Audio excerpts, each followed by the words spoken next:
আমি আটাইতকৈ লাজ পাওঁ 600 বছৰ আহোম ৰাজত্ব কৰাৰ পিছত কিংডমসকলে আজি যে এছটি হ'ব বিচাৰিছে মই হলেতো মই আহোম হলেতো এছটি হ'ব খুজিলে মই সুইচাইড কৰি দিলোহেঁতেন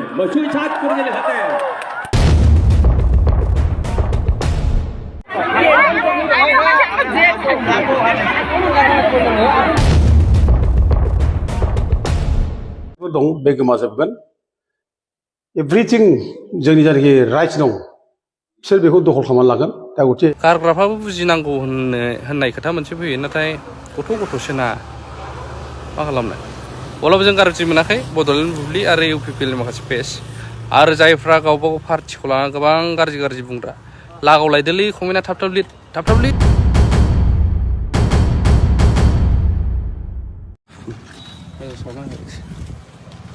लिरखा खुलुमबाय रायजोफोर गिबिसिनथाराव फिथांखि ब्लग इउट्युब चेनेलनिफ्राय रायजो राजा बयनिसिमबो फुंबिलिनि गोजोननाय बावहरनाय जाबाय जायफ्रा सानफ्रोमबो खौरां खोनासंनो मोजां मोनो नोंथांमोननि थाखाय आङो माखासे भिडिअ लानानै फैबावबाय रायजोफोर आङो साबस्क्राइब खालाम आङो आंनि गोसोनि साननाय आरो आंनि जाथिनि थाखाय आङो भिडिअ बानायो बेनो आंनि थांखि आं जेसेबांसिम थांनानै थागोन एसेबां दिनसिम आङो जाथिनि थाखाय आङो भिडिअ बानायगोन रायजोफोर जों दिनैहाय अलखदाव दङ जोङो दिनैहाय खैफोदाव दङ रायजोफोर बेनि थाखायनो आं गिबिसिनथारावनो नैबे दावराव देख्रेब आयंनि सायाव भिडिअ बानायगोन नैथियावहाय सासे इउटुबार एनिथिं एमजेनि सायाव आं भिडिअ बानायगोन थामथियावहाय जोंनि आबसुआ दिल्लीयाव दंहैयो बिनि सायावहाय आं फंनैसो बाथ्रा बुंगोन आरो जोबनायाव रायजोफोर आङो लोगोसे एसटि दाबिग्राफोरनि सायावनो आं बाथ्रा बुंनाय जागोन रायजोफोर बे समाव फै नोंथांमोना दावराव देख्रेब आयंनि बुंनायखौ खोनासंग्रो बियो मा बुंदों एसटि होनायनि लाहार फाहार खालामदों माने आसाम सरकारा दा बिनि सायाव रिएक्सन जादों आरो सिसिटिभ आन्दलन खालामदों आन्दलन खालामनायखौ आं मोजां मोनदों खालामनांगौ आन्दलना जानांगौ आरो खुनु प्रकारै बे 6 जनगोष्ठीखौ एसटि होनो नाङा 6 जनगोष्ठीया एसटि जायोब्ला जोंनि थाखानाय एसटिनि जायनाखि मोनथायफोर दं बे गोमाजोबगोन एभ्रिथिं जोंनि जायनाखि राइट्स दं बिसोर बेखौ दखल खालामनानै लागोन दा गथे बे 6 जनगोष्ठीया एसटि जानायखौ आं खुनु दिन सापर्ट खालामा आरो जाहोनो नाङा आरो लोगोसे सिसिटिभआ जा आन्दलन खालामदों आरो बेखौ मोजाङै खालामनांगौ दा आं बिनि डिमट नङा एगेन्स्ट नङा खिन्थु बाथ्रा मा सिसिटिभनि जायनाखि दैदेनगिरिफोर बिसोर दुरबल जों नुदों गोरासो जानांगौ आङो दा दाखालिनि जायनाखि प्रेस मिट माने टिभि टक श' आं बेयाव नुदों बे जोंनि आदित्य खाख्लारिनि बाथ्रा बुंनाय बिसोर मोनसे कम्प्रमाइज जानो नागिरनाय कम्प्रमाइजिं टेन्डेन्सि बेबायदि माने 6 जनगोष्ठीखौ बोरैबा एकोमोडेट खालामनो हायो नामा ट्राइबेलफोरखौ जाहाथे माबा जायाजासे बिदि बाथ्रा मोनसे दुरबल मोनसे स्टेन्ड लानाय नुदों दा दुरबल जानो नाङा दा गोरा जानांगौ बिसोर माने एसटि जानो नाङा आरो बिसोर क्राइटेरिया गैया आरो क्राइटेरिया मिलिनि थाखाय बिसोर मोना आरो जों माने संबिधानाबो थोनना बिसोरखौ संबिधाननि 366 माने साबक्लज 25 आर्टिकेल बेयाव क्लियार बुंदों बिसोर आसामनि ट्राइब्स नङा बे 6 जनगोष्ठीया बे ट्राइब्स नङैखाय बिसोरो ट्राइबेल जानो हाया बे क्लियार खाथार आरो लोगोसे जायनाखि मोनबा क्राइटेरिया दंमोन बे मोनबा क्राइटेरिया फुलफिल जाया बे फुलफिल जायैनि थाखाय बिसोरो एसटि जानो हाया जेनेबा बे प्रिमिटिभ ट्रेड्स डिस्टिंक्टिभ कालचार ओमफ्राय साइनेस अफ कन्टेक्ट विथ आदार कमिउनिटिज एट लार्ज जिअग्राफिकेल आइसोलेसन बेकवार्डनेस बे मोनबाया फिसा गैया गथिखे जाथ्रा ओंखायनो जोङो बेखौनो जों माबानानै बे क्राइटेरियाफोरखौनो आरो कनस्टिटिउसन बाथ्राखौ लाबोनानै जों गोरा जानांगौ जोङो बिसोरनि एसटि जानो बिनायखौ जों खुनुदिन जोङो दुरबल माबाजों स्टेन्डजों जोङो माबा नाङा लाइ होनाय जायो ओरैबायदि इन्टारेस्टिं दावराव देख्रेब आयं क्राइटेरियानि सायावहाय सोनारनानैहाय दिनै ससियेल मिडियायावहाय एकमात्र मबाइलावल' बाथ्रा बुंदों आदित्य खाख्लारि सारमोनखौहाय नोङो दुरबल नुदोंब्ला बिसोरखौहाय एसटिखौहाय होजानो गिदोंब्ला नोंथाङा मानो ओंखाराखै नोंथाङा फिल्डआव मानो ओंखाराखै बिनि सायाव रायजो राजाफ्रा मा कमेन्ट होनो सानो आयं दावराव देख्रेब नोंथाङा फिल्डआव ओंखार रायजो राजाफोरनोहाय फोसावनानै हो एवारनेस हो बिसोरनो मेसेज होनानै हो जाहाथे एसटि होबथानायावहाय गोख्रों जायो। दिनै आदित्य खाख्लारि सारा गुवाहाटी सनापुर बायदि जायगायावहाय थांनानै गावनि जिउखौ बावसोमनानैहाय जाथिखौ बासायनो नाजादों। बिथांखौहाय बुथारनो नागिरदों, बुरलुंबुथुर दैयाव गारसोमनो नागिरदों। अब्लाबो बिथाङा दिनैनि समावहाय फासयनानै थायाखै।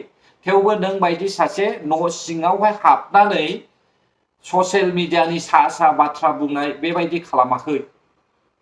नोंहा जुदि हारिनि सायावहाय अननाय दङब्ला, जाथिखौहाय मोजाङैनो मिथियोब्ला नोङो फिल्डआव ओंखार। आं सानो आंनिफ्राय बेसेबांबा गोरोंसिन, बेसेबांबा सेनियर बैसोनि मानसि दावराव देख्रेब आयंआ, आरो दावहाफोरखौबो नोंसोरनो गावनि मेगनजोंनो नुबोखादों। बै समाव हयथ' आङो जोनोमबो जायाखै दावराव देख्रेब आयं। दा जोबथा दावहाखौहाय आंबो नुदों, खिन्थु आं गोसोआव गैया, उन्दै बैसो। नाथाय बिनि सिगां जे दावहा जाजेनदों बेफोरखौ हयथ' दावराव देख्रेब आयंमोना नुदों। बेनिखायनो नोंसोरनि बुंनाय रावआ बेसेन गोसा, आरो नोंसोरनि बुंनाय रावखौहाय रायजो राजाया खोनासङो। दिनैनि समावहाय नैबे मोनबा क्राइटेरिया नोंथांमोना नायनानै ला, मा क्राइटेरिया। बे क्राइटेरियाखौनो दावराव देख्रेब आयंआ बुंदों। Primitive traits, distinctive culture, geographical isolation, shyness of contact, backwardness, बे मोनबा क्राइटेरिया। हयथ' बे क्राइटेरियाखौहाय बिजेपि गभर्नमेन्टआ उल्थां फाल्थांबो खालामनानै होनो हागौ। मानोना काउन्सिलनि CMआनो NOC हरग्रासो जोंना बर'फोरनिया।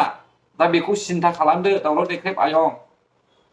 दिनै आसाम गभर्नमेन्टआ मानि खारनै एसटि होनो नागिरदों बेखौहाय हयथ' नोंबो मोजाङै मिथिगौ, सोरबाया मिथिया जानो हागौ।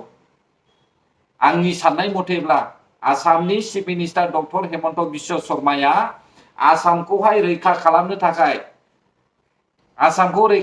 थाखाय एसटि होनो नागिरदों, जाहाथे बै थाखानाय 14टा एसटिआ बे बुहुमनिफ्राय गोमालाङो। एसटि गैयाब्ला, बैसोरखौ दाजाबदेरबावनानै एसटि होयोब्ला, अब्ला बे थाखानाय एसटिआ खहा जाया खोमा। हयथ' जों बर' हारिया बे बुहुमनिफ्रायनो गोमोरजोबगोन। मानसिया गोमोरा रायजोफोर, कालसारा गोमालांजोबगोन। जानाय लोंनाय, राव हारिमु, आसार खान्थि गासैबो गोमालांजोबगोन। नों दख'ना गानदोंब्ला दख'ना गाननायैनो थागोन, गामसा गानदोंब्ला गामसा गाननायैनो थागोन। नाथाय जोंनि मोनखानाय अधिकारा गासैबो गोमोरलांजोबगोन बे मोनद'खौ एसटि होयोब्ला। बेखौसो आसामनि chief minister doctor Himanta Biswa शर्माया टारगेट खालामदों। दा रायजो राजाफ्रा मा बुजिदों? पलिटिक्सनि बेलायावहाय पलिटिकेल्स लाबा-लाबनि थाखाय जुदि एसटिखौनो होनानै होयोब्ला, अब्ला खहाया सोरनि? जों बर' हारिनि। अब्ला जों बर' हारिया मा जागोन? जेरै बै फाउन्डार रन्जन दैमारि सारआ जेब्लानाखि मेसेज होदोंमोन दद' दाउनि सोमोन्दै, डाइनसरनि सोमोन्दै, बेफोरबायदि जों जालांनो हागौ। बेखौसो जोङो नोजोर होनानै जोंनि बर' रायजो राजाफ्राबो गसंखानांगोन। नोंथांमोना आंखौ बुंगोन, नोंलाय मानो इसिबां गोरों जादों होननानैहाय। आं सासे ट्राइबेल हिसाबै एसटिनि सायाव आंबो मिथियो एसटिआ मा, आरो जों बर' हारिया माब्लानिफ्राय आसामाव जोङो रायजो जाया बेखौ नोंसोरबो नाय। अब्लासो नोंथांमोना सिन्था खालामगोन दे जोङो जोंनिनो गोरोन्थि होननानैहाय। मिथिबाय? बर'नि जोबथा राजा इरागदाव जों बयबो मिथिगौ। दा जों बर' हारिया 500 बोसोरसिमहालागै बे बुहुमावहाय गोमानानै दङमोन होननानै जों जारिमिनाव मिथियो। 5000 बोसोर सिगां BC, यानिखि बिफर क्राइस्ट, जों नैबे भारतनाव दङ। आसामावहाय जोङो 3000 बिफर क्राइस्ट जोङो आसामाव दङ। अब्ला जों आसामावहाय आसामिसनिबो सिगां जोंसो देरसिन जानांगौमोन। जोंनि भाषायासो बे आसामावहाय बयनिफ्राय देरसिन जानांगौमोन रायजोफोर। मानो जायाखै? जों बर' हारिया एना एनिया बारा, हिंसा बारा, पलिटिकेल्स गेलेनाया बारा, पावार लबिया बारा, थाखा फैसानि लब बाराद्राय। नैबे खार'नावनो जों बर' हारिया गोग्लैसोनानै थादों। नोंथांमोना नंखाय नंदोंब्ला जारिमिनाव नाय, अब्लानो मिथिगोन। दा अब्ला रायजोफोर, नैथियाव फैदो, एनिथिं एमजे। एनिथिं एनजेनि खर'आव मा दङ आं मोनथिया रायजोफोर, मा फरायदों बेखौ आं जेबो मिथिया। नाथाय बिथांनि साननाय हनाया एकमात्र आमेरिकान डलार गावनि भिडिअखौ भिउस खालामनाय। बे खामानिखौ मावनायनि सिगां नोंथांमोना सिगांनो सानग्रो, बे जायगायावहाय दाखोर गारथावना नंगौना नङा, आरो बे जायगाखौहाय माबायदि सिखोन साखोन लाखिनांगौ बेखौ सानग्रोनांगौमोन नोंसोरो। नोंसोरो मिटिंखौ बानायदों, नाथाय मिटिं बानायग्रा मिटिं खालामग्रा जायफ्रा डिपार्टमेन्टनि मानसिफोर, बैसोरो एसोसिएशननि मानसिफ्रा बबेयाव डास्टबिन दोननांगौ, बहा गारनो मोना बहा गारनो मोनो बेखौहाय बिजिरनानैहाय सिगांनो खामानि मावग्रोनांगौमोन। अब्ला बेबायदि ससियेल मिडियायाव भाइरेलबो जानाय नङामोन। दिनै एनिथिं एनजिया मानो हासिब लालायनानै बेयाव फोसाबनो थांदों? बेयो जाहैबाय दिन्थिफ्लानाय, गावनि फेसबुक पेजआवहाय भिउस खामायनाय, बेनि अनगा जेबो गैया। आंथ' सानो एनिथिं एनजिनि खर'आवहाय हारिनि थाखाय जेबो सेन्टिमेन्ट गैया रायजोफोर। नोंथांमोनासो मा बुजियो बेयो नोंथांमोननि सायावसो।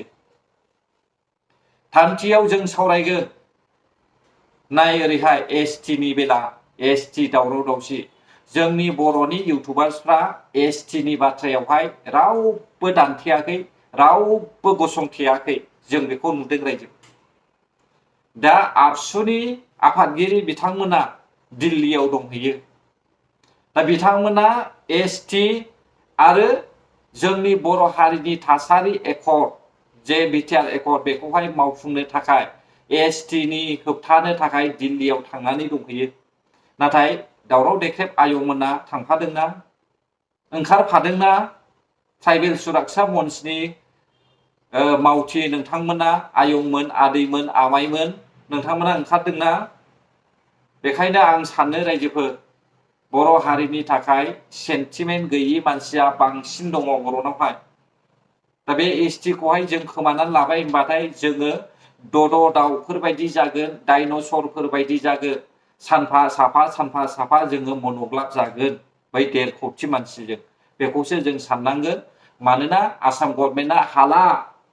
बियो बै नगाव, मरिगाव, बङाइगाव, बरपेटा बे जायगायावहाय बांलादेशिफोर जायगा लानायखौहाय बिसोरो डिभटारबो खालामनो हाला, इनक्ल'ज जानायफोरखौहाय बिसोरो होखारनोबो हाला। दा बेनिखायनो बिसोर मा खालामनो नागिरदों? मोनद'था हारिनो एसटि होनानै ट्राइबेल थाखानाय मोन 14थाखौहाय नासयनो नागिरदों। टारगेटआ बेसो। दा बेखिनिखौ जुदि मिथिनो रोङाब्ला नोंथांमोना मोजाङै स्टाडि खालाम आरो गुगोलावबो सार्च खालामनानै नाय, नंगौना नङा। गोजोन्थों। अब्ला जायफ्रा आंनि भिडिअखौ जोबजासे नायबाय, बर' हारि जै जाथों, जै बर' हारिनि।